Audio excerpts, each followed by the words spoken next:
আসসালামু আলাইকুম, ওয়েলকাম করছি রোজি রান্নাঘর থেকে আপনাদের সবাইকে। আজকে আমি আপনাদের সঙ্গে শেয়ার করব দই বসানোর রেসিপি।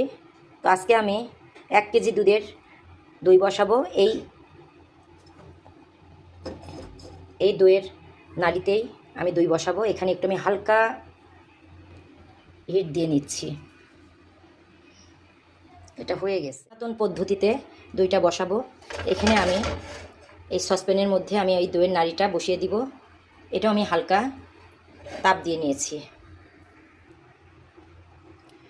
আমি আড়ঙের দই দিয়ে দইটা বসাবো। আসলে আড়ঙের দই দিয়ে দই বসালে দইটা বেশ ভালো হয়। এখানে আমি 1 কেজি দুধ নিয়েছি। এই দুধটা আমি জাল করে ঠান্ডা করতে দিয়েছি। এটা কুসুম গরমের চেয়ে একটু বেশি গরম।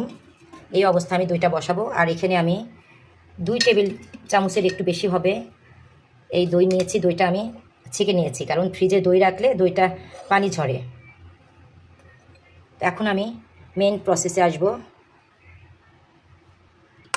আমি দইটা ফেটিয়ে নিয়েছি। এই আড়ঙের দইটাই আমার দই বীজ হবে। এটা এখন আমি ভালোভাবে ফেটিয়ে নেব।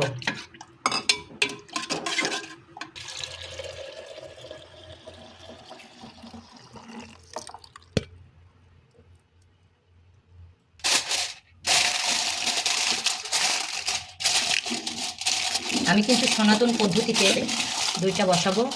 আর আড়ঙের দই দিয়ে দই বসালে দইটা ভীষণ ভালো হয়, রেজাল্টটা ভালো পাওয়া যায়। এখন আমি এই টাওয়েল দিয়ে পুরাটা আমি ঢেকে দিব। আর চুলায় আমি আস্তে ধিমা জাল দিয়ে রেখেছি। এরপর একটা ঢাকনি দিয়ে আমি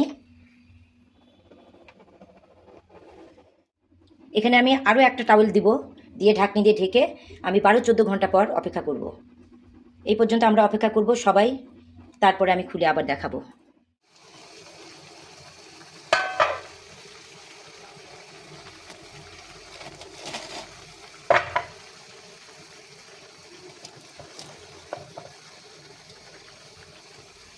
এই যে দেখেন, আমি এখন দইটা দেখাবো।